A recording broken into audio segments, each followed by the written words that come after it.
It's finally here, Melodyne and ARA in Logic Pro. Let's see what this is all about.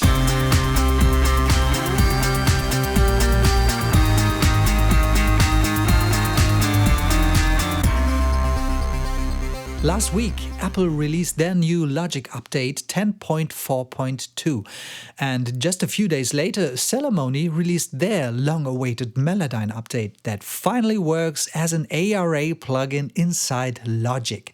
So let's see what this ARA integration is all about and how much this will change your Melodyne workflow. First of all, you really need the latest Logic version 10.4.2. And also Melodyne has to be the latest version 4.2. Anything else won't work. Both are free updates to existing users, so make sure you grab them today. So what can ARA do and why do you need it? Number one, no more transfer. And this is probably the one feature that most Logic and Melodyne users have anticipated the most. Unlike before, you don't have to transfer your audio track to Melodyne anymore. What does that mean? Well, in the past you had to insert Melodyne as an audio effect, click the transfer button in the Melodyne window and play through the entire part that you wanted to edit in Melodyne. And you had to play through it in real time.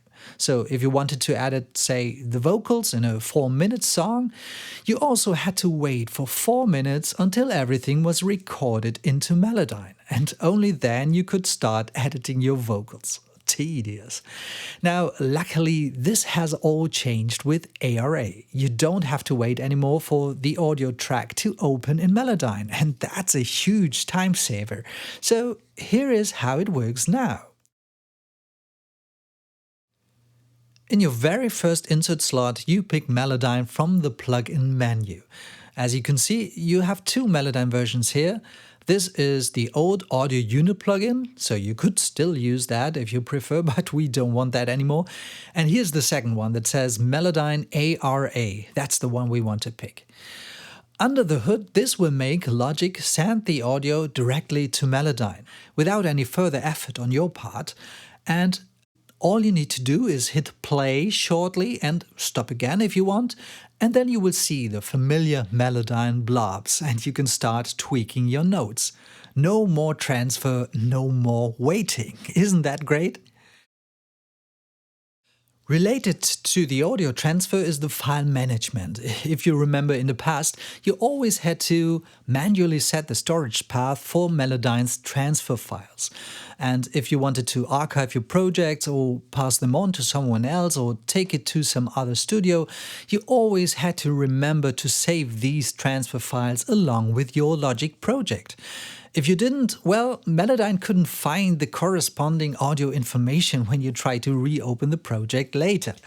Now, another great thing about ARA in Logic is that it takes care of all of this. All the housekeeping and all the file management is now done automatically in the background. All the files that Melodyne needs to do its magic are automatically saved in the Logic project.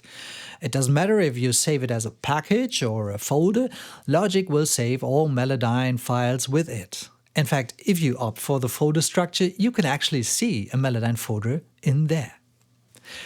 Now you might wonder, why do I need a folder for Melodyne transfer files when there is no more Melodyne transfer? Good question. Well, you might not see or trigger it manually anymore, but there is actually still an audio transfer going on. It just happens in the background. And it's good to know that Logic with ARA will save everything you need for Melodyne operation. Okay, now I've talked a lot about the audio transfer, but of course there is much more to ARA. With the new ARA integration of Melodyne, you can now make any changes to the audio track in Logic and, for example, move or copy or completely rearrange your regions, and Melodyne will automatically follow and adapt to all your changes. You can loop your regions and Melodyne will add the extended parts accordingly. Changing a note in Melodyne will affect all repetitions. Or if you need variations, you can create a real copy and edit each region individually. This kind of interaction is another thing that wasn't possible with the old audio unit plugin version of Melodyne, because once the audio track was transferred to Melodyne, all you heard from then on was the audio that came from Melodyne. And when you had to make any changes to the Logic arrangement and the original audio track, there was no way Melodyne could know about that.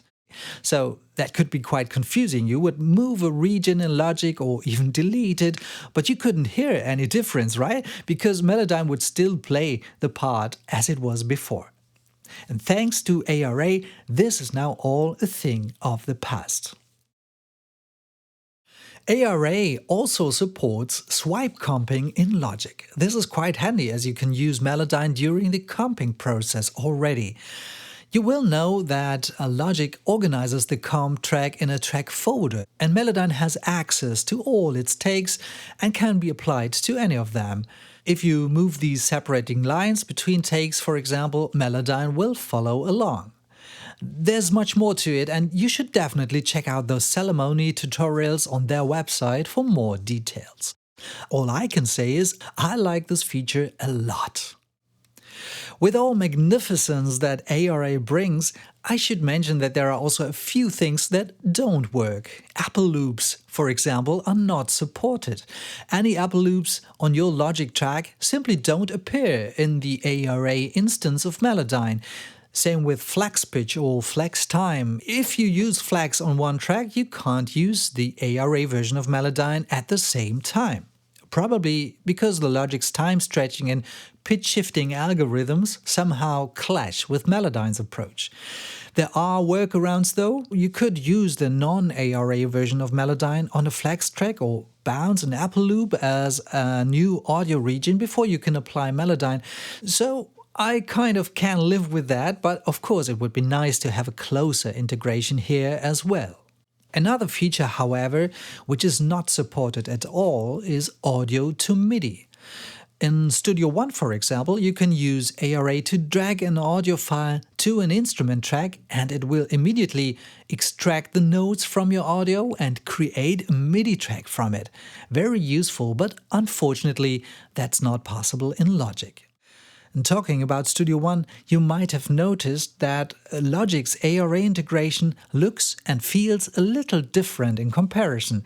Number one, in Logic, Melodyne opens in a normal plugin window, whereas in Studio One, it is fully integrated in the user interface. It opens in a dedicated editing area within the Studio One GUI. It's still a separate program or plugin, but it feels and looks like it is a real part of the Studio One DAW. In Logic, it isn't. And I suspect that Apple didn't really want any plugin to mess with the Logic layout. So here, Melodyne opens as a floating plugin window. It's not a bad thing, but it's a difference. And also, number two, as I just said, you have to hit play before you can see the blobs in Melodyne or any changes of them.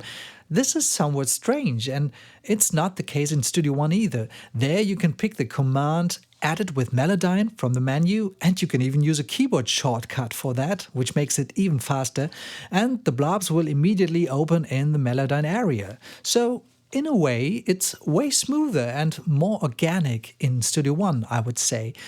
Anyway, these might be a few little quirks, the plugin window instead of a dedicated Melodyne area in the GUI, and the need to hit play once to make the Melodyne blobs appear, and also the lacking audio to MIDI feature, but they are definitely no showstoppers if you keep in mind what you actually get with ARA and how much this will improve your workflow. So, it's not a perfect world yet, but hey, the ARA features that are already there are huge in my opinion, and hopefully we will see an even fuller ARA support in future Logic versions. So these are my first impressions on ARA, Audio Random Access in Logic. Remember, you need the version 10.4.2 and also the Melodyne version 4.2, and then all should be well. With that being said, I wish you very well. Feel free to comment, subscribe, and tell the world about it. See you next time. Take care.